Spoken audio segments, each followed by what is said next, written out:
Have you ever wondered that you put so much of effort in creating your Google Ads campaigns, hours of research when it comes to keywords, a lot of your creative juices flowing when you come up with your ad texts, and a lot more effort when it comes to tracking and whatnot? And then you realize that you have missed out on the site links, you have missed out on the negative keywords, blah, blah, blah, blah, blah, and the list goes on. Have you ever wondered, despite all the effort that you have put in, there may be very, very, very small, minute things that may be robbing you of your performance in Google Ads? Well, that may be a big statement and a bold statement to make, but I'm not kidding when I say that small mistakes cost you a lot when it comes to Google Ads, because every click that you get is costing you money. So without any delay, let's get started and let me talk to you about 5 things that may be robbing you of your performance when it comes to Google Ads. Alright, so what you see here is overly stuffed keywords. Anything in excess is dangerous. Now, when you look at Keyword Planner, you get so overwhelmed that you go on and on and on finding all the list of keywords, and then you realize that maybe all keywords are not worth it. Maybe some of the keywords are already variations of the keywords that you have chosen.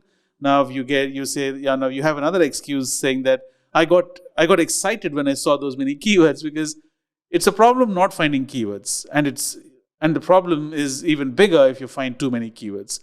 Not just that, when you find too many keywords, make sure you split them into different ad groups and just have a handful number of keywords, as minimum as 3. And when you stuff your Google Ads account or ad groups with a lot of keywords, the system wouldn't know what you're trying to say, number one. And the budgets that you have, maybe you spread too thin when you have so many overstuffing keywords. Second thing that we need to look at is ignoring specific targeting. What if you have a business where you don't cater to the entire city that you have targeted? Maybe you have chosen a city called, let's say, Mumbai, and you cannot cater to entire Mumbai. Maybe you're only serving about 5 kilometers around your radius. Now, your business can only cater to people searching for your product or service within 5 kilometer radius. Now, what's the point of targeting entire Mumbai? Now, you go ahead and start looking at radius targeting, right? Now, how about this? And now I want to send flowers to somebody in your target audience. And if I don't put in the location, maybe you will not show up. Your ad will not show up. So we tend to ignore simple facts that why not add a keyword with a location in it? And why not use ad customizers, which automatically inserts a location in your ad text? So these are the small, minute things that we miss out on. And when you're finding keywords and when you execute your targeting for your ad campaigns, make sure you tend to look at simple things like a location target, or maybe a bid adjustment, maybe something that you could do to stand out, maybe add a lot of extensions. So these are the small things that you could go ahead and incorporate in your ad accounts so that they start performing even better. All right, so the third thing that you will look at is your job actually begins at creating campaign. A lot of times we are under the impression that I've spent 2 days to think about it, well thought out campaign, and I've included extraordinary keywords, and my ads are out of the world now, and then we stop because we thought ad management ends the moment you create campaigns. It's actually the other way around. Ad management begins when you actually finished creating your campaign.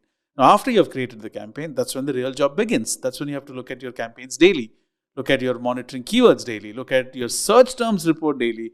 You will be surprised how many specialists who are working in Google Ads for years together don't look at search terms report on a daily basis. Now that is harmful for you in 2 ways. One, if you're showing up on a wrong keyword and if you don't take action on a daily basis, you will start bleeding money for that keyword which you are not supposed to show in the first place, right? The second way is if you have a profitable keyword which you have not included in the account, ignoring the search terms report is always a lost opportunity for you. And after you realize this after a month, then you think about, why did I not do it in the first place before a month, right? Because if I had done it a month ago, I would have capitalized on that performance that I could have even done better, right? So small things where you don't look at these things actually is very, very harmful to you. Now, the third thing is only including information, not excluding, is dangerous. It's important to know what you need, and it's even important to know what you do not need, right? So make sure you exclude those IP addresses that you didn't need in the first place. Make sure you exclude those geographical locations where you don't want to show. Add keywords like free when you don't have a free product or a free trial or a free demo. Make sure you exclude things like reviews or images or videos or comparison, your competitors. So exclude all these things when you don't need them, right? Why are they in the first place? Because these will only be an added baggage to your ad account in terms of having to spend more when people search for keywords related to these. Inability to look beyond bidding for clicks. Now, when we create the campaigns, typically all Google ad accounts starts with a CPC bidding, where you bid for clicks and try to get as many clicks as you want, right? Now, typically, a lot of times we are so lost in trying to get the most amount of clicks and the most amount of relevant clicks, so to say, that we forget that there is another world beyond click management, right? There is another world after clicks. Now, you need to look at conversions, which is the bigger picture. Clicks is just a starting point. What happens when a user clicks on an ad? When he clicks on an ad, he goes onto your website. Now, what's happening there? Are they leading to conversions, not leading to conversions? That's the bigger picture, right? Now, most of the times we get so lost in that, am I showing above my competitor? Am I always showing at the top? Am I getting maximum number of clicks? Are my clicks relevant? Blah, blah, blah. But we forget that is just the beginning point. It's a small pie of the cake.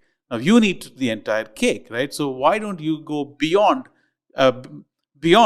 click-based bidding, and why don't you look at conversion-based bidding? Why don't you try something else? Now, why don't you look at device-based bids why don't you look at bid adjustments where you can increase or decrease bids? Why don't you look at smart bidding? The world of ad management when it comes to Google Ads is enormous, right? So these are small things, about just 5 of them. There may be about 100, which I would be going ahead and sharing with you in the videos to come. When you start looking at plugging these small holes, you can make sure that your ad management gets much better over time. Thank you so much. My name is Casey. If you like the videos, you know what to do. Thank you so much. Ciao.